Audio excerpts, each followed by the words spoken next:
Hi, I'm Sean Eli, and from the places where we discuss the topics of cases and real-time occurrences, we bring you Yolking. So for the past few months, I've been reviewing the case of the killing of James Gatz, or better known as Jay Gatsby. Now we all know that he was shot by George Wilson, a middle-aged man, owner of a car shop, but I can't seem to think there's more. There has to be someone who further caused his death. Now looking through these cases, I've had to delve through the lives of the rich. I had to look at their private lives, public lives, and personal interests. Through this, I had uncovered some of the most scandalous affairs. Before we really get into this case, I need to address the topic of old money and new money. Now with old money comes born privileges and a set way of living. People of old money have known money their whole lives and don't know anything different. So when life gets hard, they usually just turn back to their wealth and amounts of money. On the flip side, people of new money were born usually poor with the dream of having the amounts of wealth that the old money have. Old money weren't born with the set of privileges in the way of thinking. But the main difference is that old money had to work for their money through hard work and dedication. We also see people with new money try to show off their money with possessions and parties in order to show off their wealth. Now while reviewing the case, I came across a man named Nick Carraway. Nick is not a suspect for being the cause to Gatsby's death, but was somewhat acquainted with Gatsby and the other suspects.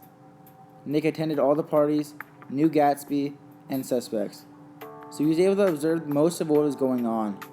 I went to go sought out of Nick and asked him what went on before the death of Myrtle and Gatsby.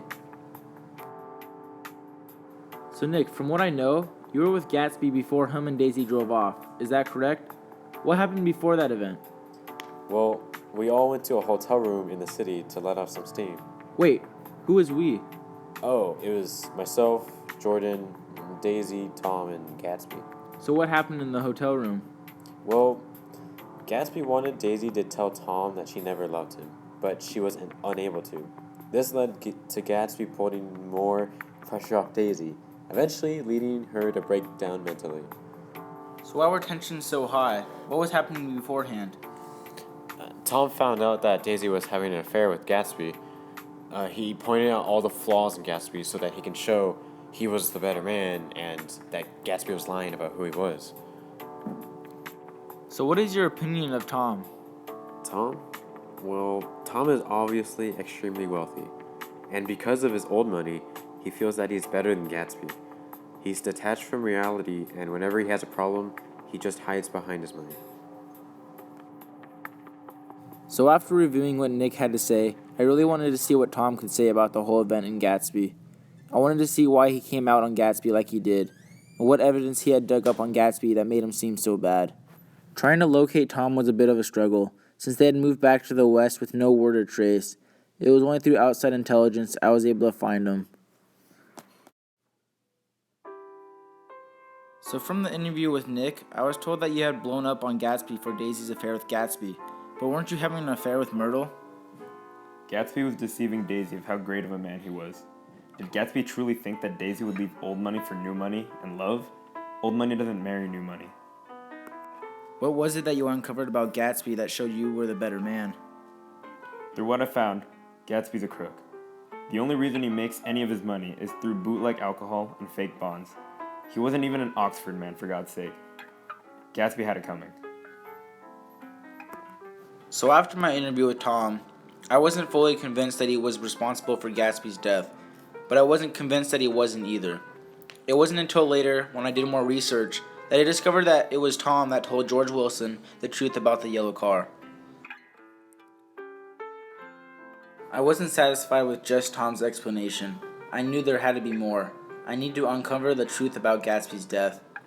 So I began to explore new possibilities that made me think about the different sides to this mystery. I eventually reached the conclusion that maybe it was nobody's fault, except his own. And here's my reason why. Gatsby placed unrealistic expectations on this relationship with Daisy, and it was because of these expectations that he felt so disappointed with the reality of the situation. Daisy felt very pressured to confront Tom. It was because of the pressure that was placed on Daisy that Daisy became too emotionally unstable to drive recklessly on the road and end up hitting Myrtle. So from my findings, it can be seen that Gatsby is responsible for Myrtle's death. As we all know by now, George Wilson only wanted to seek revenge because of Myrtle's death and her affair with another man. It could be then argued that because Gatsby was responsible for Myrtle's death, he was also responsible for his own. Or was he? Daisy was the original object of attraction for Gatsby. When they first met in Louisville all those years ago, the reason why they couldn't get together and stay together was because Daisy said to Gatsby, "Rich girls don't marry poor boys." This stuck inside the Gatsby's mind and was the main reason why Gatsby wanted to become rich. It wasn't because of greed or anything like that. It was because of Daisy. Even though I found evidence that points towards Daisy being responsible, I still find myself drifting back to the fact that many of the events only occur because of Gatsby's strong affection for Daisy. But still, Gatsby's affection could only commence if Daisy was still there to instigate it all. I can feel myself going in a circle around the mystery of his death, ending nowhere near my answer. Each fact I uncover just points me in a different direction, leading me nowhere. So after conducting my investigations on Jay Gatsby's death, I'm just left confused. I just don't know whose story to believe in. Who is really responsible? Tom? Daisy? Or is it somehow Gatsby's? But does it really matter anyway? Myrtle is dead, Gatsby is dead, and nothing can change any of that. Daisy's whereabouts are still a mystery, and Tom has disappeared once again as well. Ultimately, it's all their faults for Jay Gatsby's death. Or maybe it's none of theirs. So it's up to you guys to think who ultimately led up to the death of Gatsby. But what we can say as a fact is George Wilson shot Gatsby.